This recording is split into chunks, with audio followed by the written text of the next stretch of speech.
Este programa es presentado por Intendencia de Montevideo, UTE, OCE y Banco República.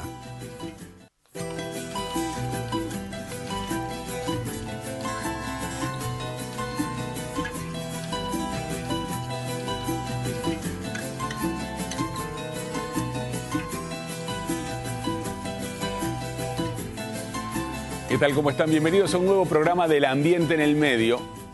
30 minutos para ir repasando la actualidad de los temas ambientales aquí y en el mundo. En el programa de hoy el menú es bien variado, desde temas internacionales como las barreras que se empiezan a usar en Venecia para cuidarse de las inundaciones y la incidencia que tiene la contaminación atmosférica en los casos de cáncer en el mundo, a repasar temas que tienen que ver con nuestro país, la recolección de firmas contra la megaminería a cielo abierto o el análisis del doctor en química Óscar Ventura respecto a las cifras que se dan de Argentina y Uruguay respecto a los efluentes de UPM sobre el río Uruguay. Pero antes de ver todo eso, repasamos las noticias donde el ambiente fue protagonista en los últimos 7 días, aquí y en el mundo. Será antes de fin de año cuando la Intendencia de Montevideo inaugure 2 plantas en las que van a trabajar los clasificadores de residuos. Una de ellas estará ubicada en el Cerro, donde hoy funciona un ecopunto, en las cercanías de la zona de La Paloma, y allí se volcarán los residuos ecoclasificados de los municipios A y B. La otra planta estará ubicada sobre Camino Géminis, entre las calles Rosario y Chacarita de los Padres, y allí llegarán los residuos de los municipios E y F. En la planta del Cerro van a trabajar 32 clasificadores y en la planta Géminis 40. Estos van a percibir un salario mínimo más las ganancias obtenidas de las ventas del residuo tratado. Todo esto, recuerden, se financia mediante los ingresos obtenidos a través de la nueva ley de envases. Un relevamiento realizado por la Intendencia de Montevideo indica que 3.188 personas se dedican a la recolección y clasificación de residuos. En el 84% de los hogares relevados, ese es el ingreso principal. Un 90% de estos recolectores toma los residuos de la calle y el 10% los obtiene de vertederos municipales. Respecto al transporte que usan para desarrollar la tarea, el principal sigue siendo el carro tirado por caballos, luego el carro llevado por personas, más atrás las bicicletas y finalmente aparecen algunos casos aislados que utilizan autos, camionetas, camiones o motos para la recolección. Es una tarea básicamente masculina.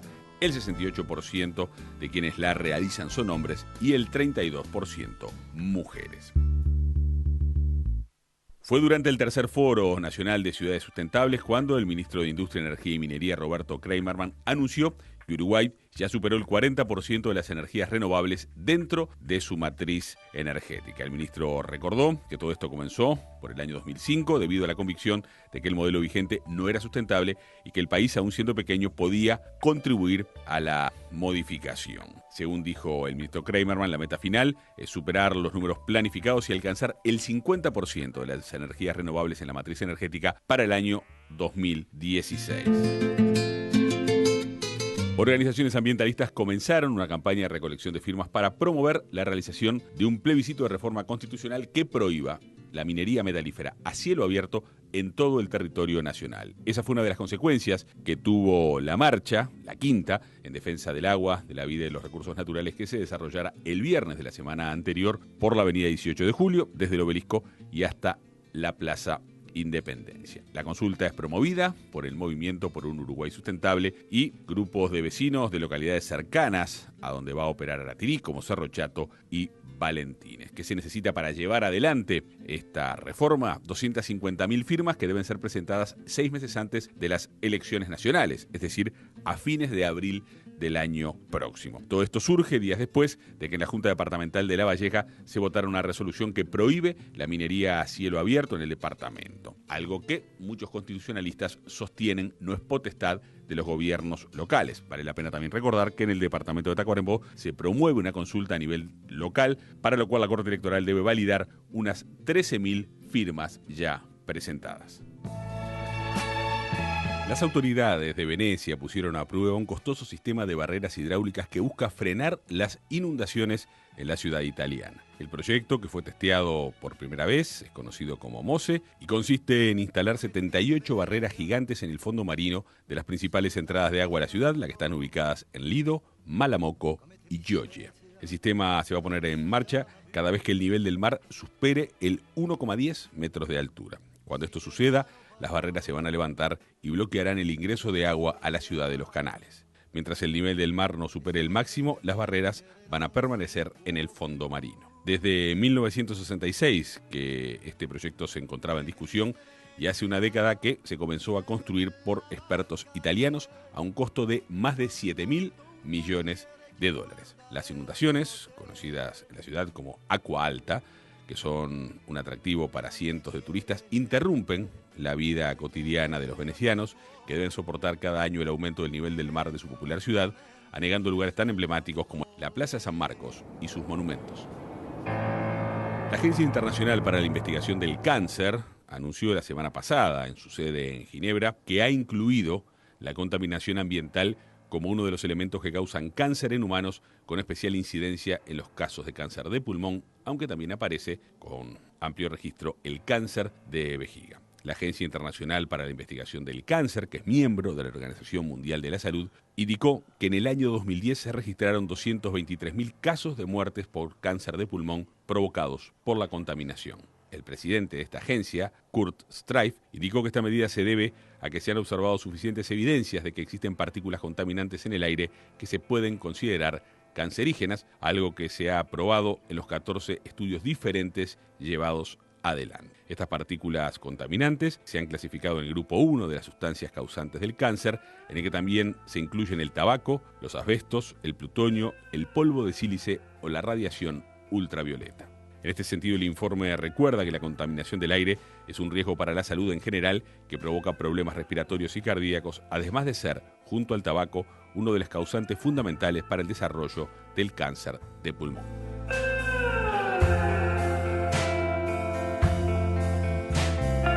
Les recuerdo que este fin de semana se votan obras del presupuesto participativo y que, si repasan en su barrio, van a encontrar muchas de ellas que tienen que ver con temas ambientales. Por ejemplo, con ciclovías. Hay cerca de una decena de propuestas en distintos barrios de Montevideo que tienen que ver con las ciclovías. Así que, si alguno de esos temas les preocupa, o quizás otro, este fin de semana es la oportunidad de participar en la votación del presupuesto participativo. Les muestro esto. Tienen por allí en detalle, es un ladrillo de Tetra Brick reciclado. Les cuento de qué se trata.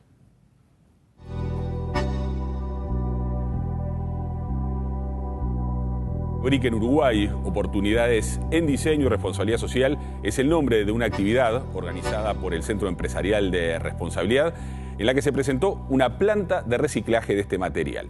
La actividad se llevó a cabo hace algunos días en el auditorio de la Universidad Ort, con la presencia del ingeniero Horacio Martino, de Argentina, quien presentó las distintas alternativas para el reciclaje del Tetra Brick. Lambert Andrada, director de Uruplac, quien informó sobre la experiencia del reciclaje de Tetra Brick en Uruguay, y al cierre, el ingeniero químico Julio Sosa, de Gestión Ambiental de SIU, analizó los avances de la aplicación de la ley de envases en nuestro país. Un envase de Tetra Brick, que es común seguramente en la casa de todos nosotros, está compuesto de cartón, aluminio y varias capas de polietileno superpuestas, cada una con una función concreta. El hecho de que sea un envase combinado le brinda grandes ventajas y a la vez desafíos para su reciclaje, ya que está compuesto por materiales de distintas características. El envase descartado de Tetra Brick ha sido durante mucho tiempo un problema para nuestro país por su componente, por su constitución. Hoy ya se está reciclando para la fabricación de maderas plásticas similares a las maderas compensadas. Este material es utilizado en diversos países para la construcción, para su uso agroindustrial, para promoción de actividades medioambientales, así como diversidad de alternativas que surgen de la creatividad de los diseñadores e innovadores de cada lugar. Eso que están viendo allí es un ladrillo similar al que tengo en mis manos. Les recuerdo las maneras de comunicarse con nosotros. Lo pueden hacer a través de Facebook y Twitter en la página oficial de NSTV. O si no, nos mandan un mail a elambiente@nuevosiglo.com.i. Y hablando de Nuevo Siglo, seguramente lo han visto en las promociones, está cumpliendo 18 años y para ello hay un festejo muy especial que tiene que ver con el sorteo de un Chevrolet. Para participar del sorteo solamente hay que estar al día con el pago de la factura. Cuanto más años tiene uno de socio de Nuevo Siglo, más posibilidades tiene de ganarse este auto. Y semana a semana, todos los viernes, hay LEDs, laptops y tablets que se van sorteando. Esto es los viernes de cada semana y el sorteo final del auto será para el mes de diciembre. Nos vamos a la pausa y ya venimos.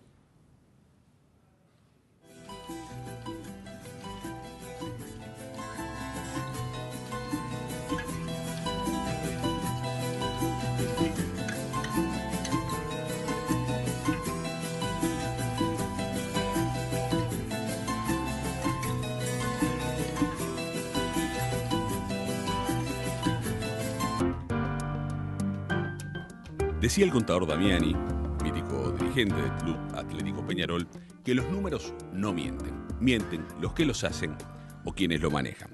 Esto se puede afirmar si se miran los números a un lado y a otro del río respecto a las cifras y a los componentes de los efluentes de UPM en la última etapa del conflicto.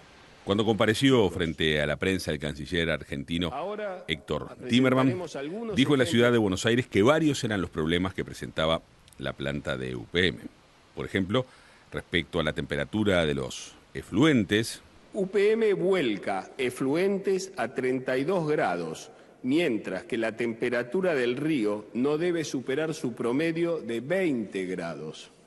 Por otro lado, Timerman hablaba de la presencia de fenoles. En los muestreos realizados se determinaron contenidos superiores a los establecidos, según el canciller argentino, por la normativa vigente. Respecto a la presencia de fósforo en el efluente, en todos los resultados válidos en el efluente superó el máximo establecido de 0,025 miligramos de fósforo por litro por la normativa vigente.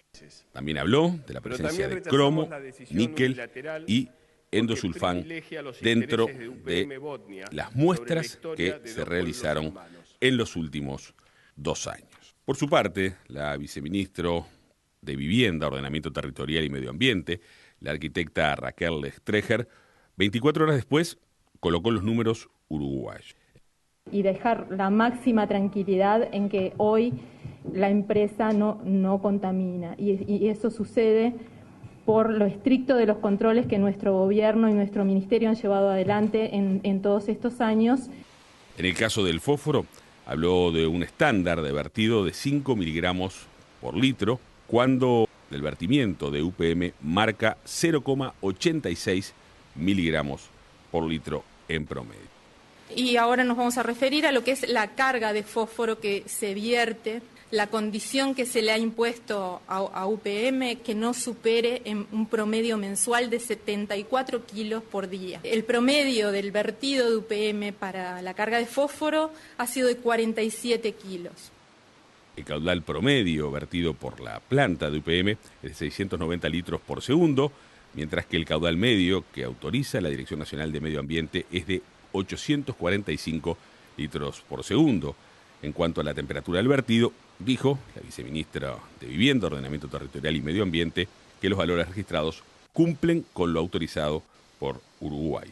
Finalmente, en el caso del nitrógeno, se le impuso a UPM que no supere un promedio mensual de 740 kilos diarios y el promedio de vertido, según los estudios de los 2 últimos años, fue de 102 kilos y se registró un máximo de 284 kilos. Mientras tanto, en la desembocadura del río Gualeguaychú también se hicieron mediciones y estas mostraron que allí el promedio fue de 11.750 kilos, es decir, que en la desembocadura del río Gualeguaychú del lado argentino se vierte 115 veces más nitrógeno que en UPM. La decisión de Uruguay, por otra parte, no viola la soberanía ambiental argentina. La autorización del incremento de producción de UPM fue tomada de acuerdo a las competencias con las que cuentan las autoridades nacionales y que son compatibles con lo establecido en el Estatuto del Río Uruguay y en el fallo de la Corte Internacional de Justicia.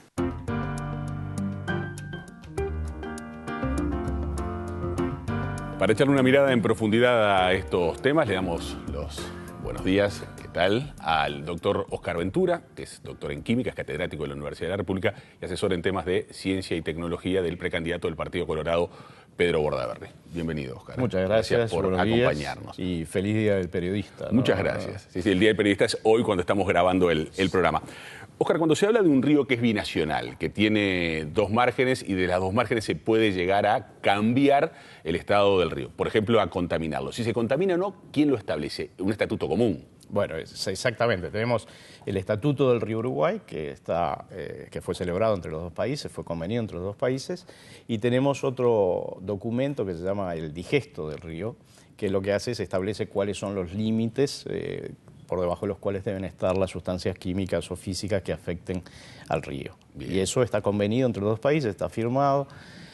Y después tenemos una serie de reglamentaciones internas.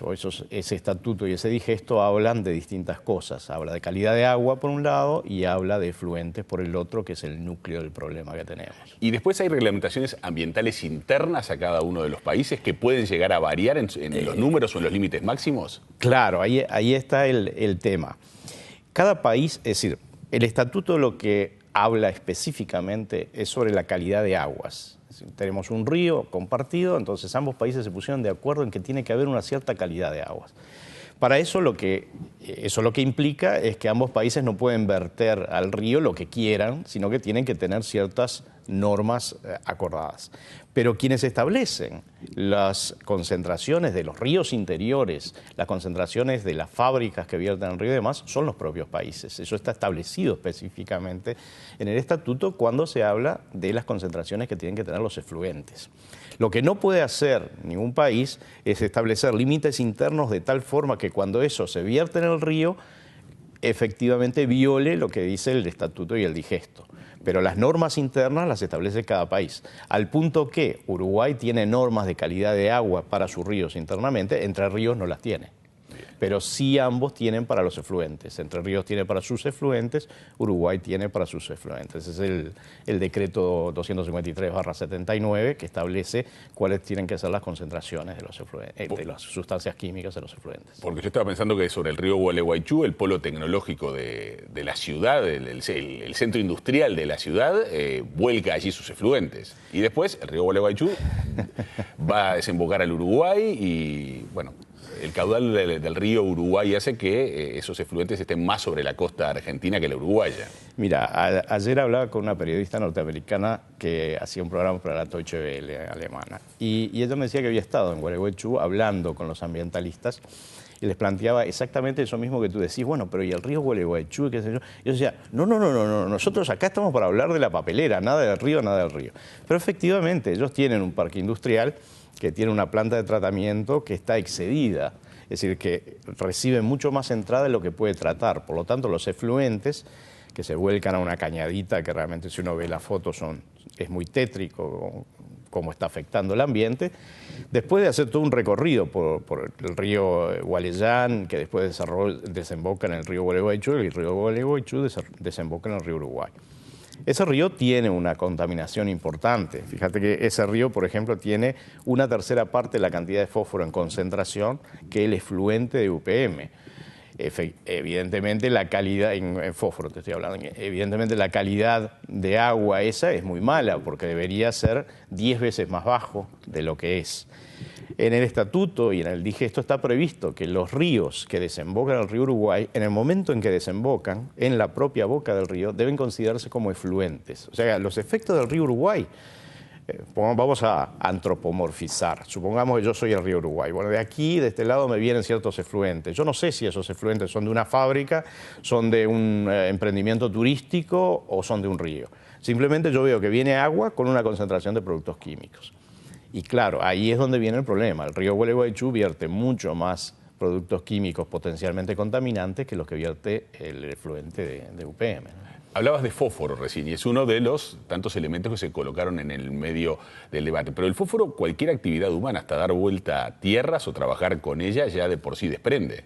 Bueno, la erosión misma de la tierra desprende, vuelca al río una cantidad de fósforo. El fósforo es un nutriente, no es un contaminante. La forma en la cual se encuentra en el ambiente no es algo que si uno bebe agua que tiene fósforo se va a morir. O sea, si bien hay otras aplicaciones, otros productos que sí son tóxicos. Lo que pasa es que el fósforo y el nitrógeno son nutrientes que hacen que se desarrollen, por ejemplo, los famosos fenómenos de las floraciones algales. Y eso es efectivamente una contaminación porque si la floración algal se extiende sobre todo un espejo de agua, se queda sin oxígeno en la parte de abajo y se nos muere toda la fauna, ¿no? Todos los peces que están ahí. Pero el tema del fósforo, lo que pasa es que yo fuera de cámaras te comentaba que la frase que ponía en esa placa el canciller Timmermans no dice nada, te decía la temperatura, perdón, sí. No del fósforo. No dice, lo del fósforo no dice la verdad, porque si bien los números que él está utilizando de parte de los laboratorios canadienses son los mismos que los uruguayos y están bien, el problema es contra qué se compara. Entonces, Aquí en Uruguay estamos haciendo las cosas razonablemente bien y lo que estamos haciendo es la comparación con lo que establece el estatuto, el digesto y nuestras reglamentaciones internas, las concentraciones admitidas en el efluente, no la calidad de agua. En Argentina están comparando contra la calidad de agua y eso está mal, técnicamente es erróneo. Hay otra cosa más que pocas veces se menciona y que creo que no quedó demasiado claro en la presentación del ministro y la subsecretaria, que es que además de tener la concentración, eso que se expresa en miligramos por litro, a Bodnia en aquel tiempo, UPM hoy, se le establecieron otros límites que tienen que ver con la carga total que puede verter. Es decir, para el fósforo tenemos tres límites que no puede exceder la fábrica: un límite de concentración, un límite de producción diaria y un límite promedio de producción anual. Entonces, cuando se mezclan esas cosas a veces parece raro, dice, ¿cómo que miligramos por litro, kilos por día, kilos por año? ¿Qué estamos hablando, no? Bien. Hablemos de la temperatura, que es otro de los focos de conflicto y que además se le pide al gobierno uruguayo a UPM que genere una torre de enfriamiento. Respecto a eso también te hablaba fuera de cámara y te decía, la placa que puso Timerman es absolutamente cierta, lo que dice la temperatura de vertido y la temperatura promedio del río es absolutamente cierto, es así. Lo que pasa es que no hay ninguna violación. Primero que nada, al principio, en el decreto 253/79 se establece, en el artículo 11, se establece que la temperatura máxima de los efluentes, de cualquier efluente, puede ser hasta 30 grados y no tiene que hacer variar en más de 2 grados la temperatura del cuerpo receptor.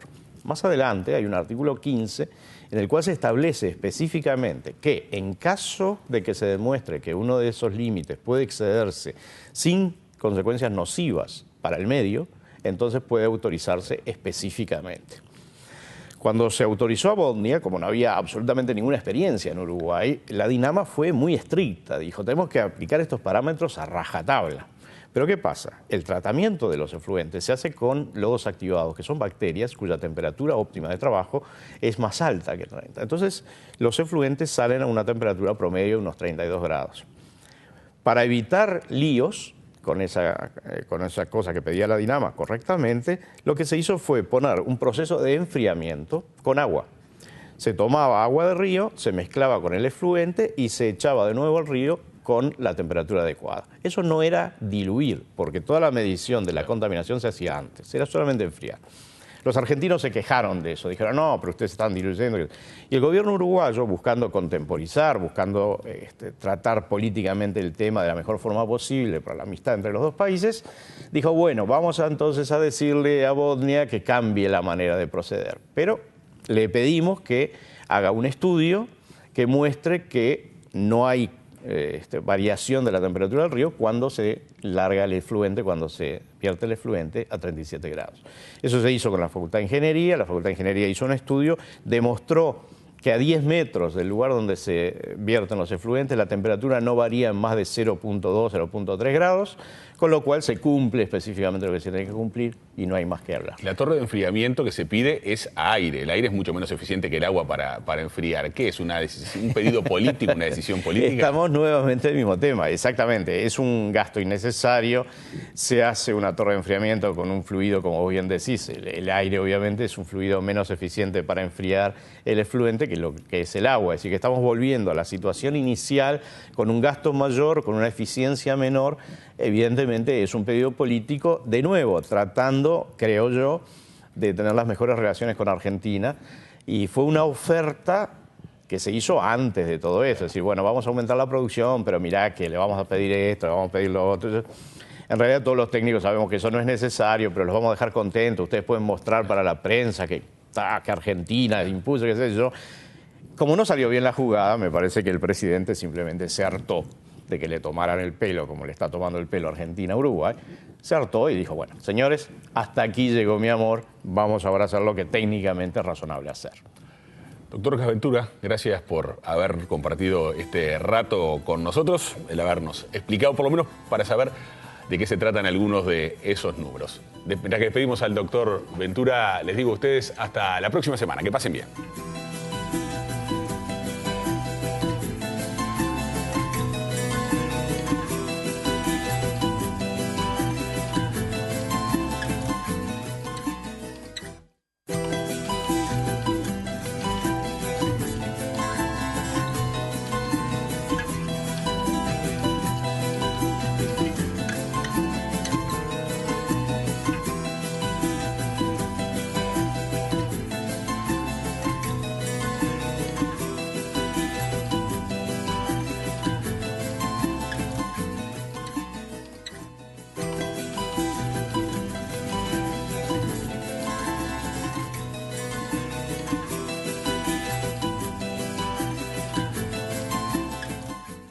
Este programa fue presentado por Intendencia de Montevideo, UTE, OCE y Banco República.